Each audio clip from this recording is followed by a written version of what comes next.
राम राम जी। आज भाई दूज का त्यौहार है। हिंदू धर्म में इस पर्व को भाई बहन के प्रगाढ़ प्रेम और भाई की उन्नति के लिए, रक्षा के लिए, लंबी उम्र के लिए बहनें इस दिन व्रत भी रखती हैं, आरती भी उतारती हैं, भाई को अच्छा खाना खिलाती हैं अपने घर बुला कर के, या भाई के घर जाती हैं तो वहाँ मिठाई लेकर के जाती हैं और भाई श्रद्धा अनुसार या अपने सामर्थ्य अनुसार उसको पैसे या कपड़े देकर राजी खुशी विदा करता है। कार्तिक उतरते की यानी दीपावली के 2 दिन बाद भाई दूज आती है। भाई बहनों को जिमाए और टीका करे, हाथ में नारियल दे।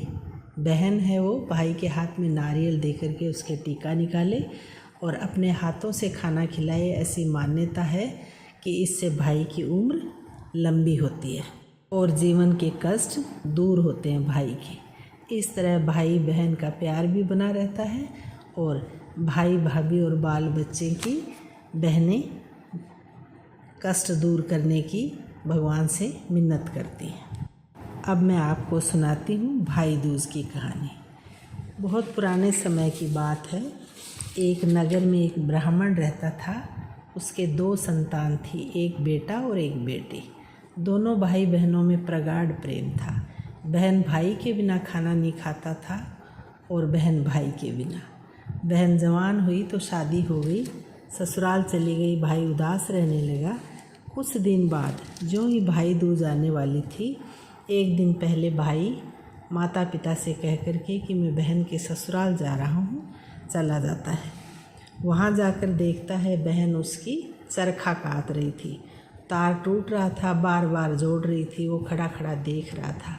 इतने में उसकी बहन की नज़र पड़ी तो वह दौड़ के अपने भाई को बाहों में भरती है और दोनों बहन भाई प्यार प्रेम से बैठते हैं।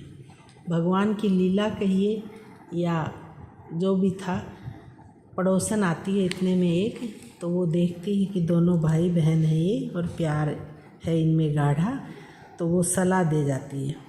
वो कहती है कि तेल का चौका लगा और घी में छोंक लगा के चावल बना दे।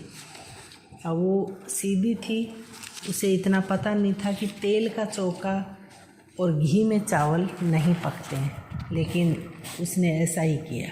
उसने तेल का चौका यानी पोछा लगा दिया किचन रसोई में और घी में चावल चढ़ा दिए पकने के लिए।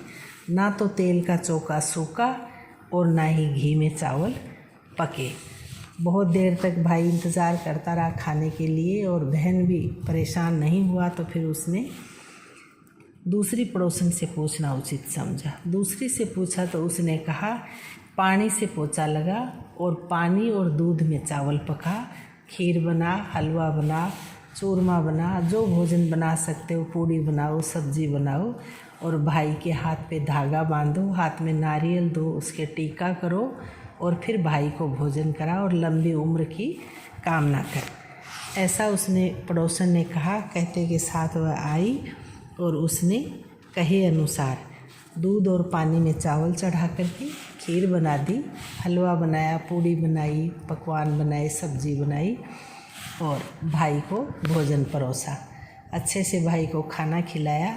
खिला करके खूब दुआएं दी उसको कि मुझे मिलने आया ससुराल में। बहन को और क्या चाहिए, भाई ससुराल में बहन से मिलने आ जाए तो खुशी का ठिकाना नहीं रहता। भाई की कलाई पे उसने राखी बांधी, अच्छे कपड़े दिए उसको और टीका निकाला, धागा बांधा हाथ में, नारियल हाथ में दे करके लंबी उम्र की दुआ करके भाई को कहने लगी अब आप घर जाओ। इतने में वह देखती है कि एक सांप आ रहा है। वह जल्दी जल्दी पीछे दौड़ती है, लेकिन जब तक वह सांप कहीं निकल जाता है उसे पता नहीं चलता। जब भाई जाने को होता है तो वो कहता है बहन मुझे रास्ते में भूख लगेगी, आप मुझे थोड़ा खाना बांध दीजिए। बहन ने देखा कि रसोई में जो खाना बनाया था वो तो बच्चों ने, पति ने, कुछ पड़ोसियों में बांट दिया, कुछ बहन भाई ने खा लिया, तो जल्दी से आटा पीसने लगी। उसे पता ही नहीं चला कि वह सांप चक्की में घुस गया है और चक्की में वह सांप आटे में मर जाता है। इस तरह उसे पता नहीं चलता, वो जल्दी जल्दी आटा पीस के और भाई को रोटी बना देती है। चूरमा के पिंडे बना करके भाई को विदा कर देती है। उसके जाने के बाद उसे एहसास होता है कि वो सांप कहाँ गया होगा। तब उसे पता लगता है कि वह चाकी में वहीं था और थोड़ा बहुत उसका अंश इधर उधर पड़ा दिखा, तो उसको बहुत दुख हुआ कि मेरे भाई के आटे में चला गया। मैं तो भाई की लंबी उम्र के लिए दुआ कर रही थी, ये क्या हो गया। वह अपने बच्चों को सोता हुआ, किसी को पलने में सो रहा है, किसी कोई चारपाई पे सो रहा है, कोई खेल रहा है, ऐसे ही छोड़ के वो एकदम भाई की इस तरह से विचार करके दौड़ती हुई जाती है दुखी होकर। थोड़ी दूर जाने पे वह देखती है भाई एक पेड़ के नीचे लेटा हुआ है और वो पोटली चूरमे के पास में पड़ी है। वह सोचती है उसने खा लिया, अगर कुछ हो गया तो मेरा भाई कहाँ से आएगा। भगवान से प्रार्थना करती है, हे ईश्वर, मेरे भाई की लंबी उम्र के लिए मैंने कामना करी थी, ये मेरे से क्या हो गया। जा कर के देखती है तो वो पोटली ऐसी ऐसी बंधी हुई थी और भाई लेटा होता। भाई को जगाया और उसने वो पोटली उठा के फेंक दी कि ये मत खाना भाई, इसमें ऐसे ऐसे हो गया है। उसने सारी बात बता दी। थोड़ी दूर जाने के बाद वह देखती है कि भारी भारी शिलाएँ उतर रही हैं वहाँ पे। वह पूछती है एक राहगीर से कि ये इतनी भारी शिलाएँ यहाँ क्यों रखी जा रही हैं। तो कोई भगवान का ही रूप बन के साधु आता है और वो साधु कहता है कि ये शिलाएँ कोई भाई की शादी होगी और उन बहन भाइयों में अगर अनबन हुई और कोई भी बहन ने अपने भाई को श्राप दिया या कुछ बुरा भला कहा, तो ये शिलाएँ उसकी शादी में उसके आड़े आएंगी और उसकी छाती पे रखी जाएंगी। वह सोच कर ही काँप जाती है कि मेरा भाई तो मुझे लेने के लिए आया था शादी के लिए, भाई की शादी है, कहीं मेरे भाई के साथ न हो जाए। वह भगवान को याद करती हुई पीहर पहुंच जाती है। बच्चों को घर में छोड़ा हुआ है, वो भी अंदर ही अंदर वो महसूस कर रही है, लेकिन क्या करे, भाई का भी प्यार है तो वह साथ साथ चली जाती है। थोड़ी दूर जाने पर वह देखती है कि नाग नागिन लिपटे हुए थे पेड़ पे। तो वह हाथ जोड़ के कहती है कि मेरे से अपराध हुआ, मैंने ध्यान नहीं रखा और आपका एक नाग है वो मेरे से ऐसे चक्की में आके मृत्यु को प्राप्त हो गया, मुझे क्या करना चाहिए। तब वह नाग नागिन कहते हैं कि आप अपने भाई भाभी भतीजों भतीजी के लिए लंबी उम्र की दुआ करो और कभी इनसे नाराज़ मत होना, कभी इनको बुरा भला मत बोलना, और भाई आप बहन को कभी बुरा भला ना बोले, भावज कभी बुरा भला ना बोले, तो आपस में बहन भाइयों की ये अमर जोड़ी रहेगी हमेशा। तो कभी भी न भाई को कोई कष्ट आएगा न बहन को कष्ट आएगा। इस तरह वह सुन कर के चली जाती है।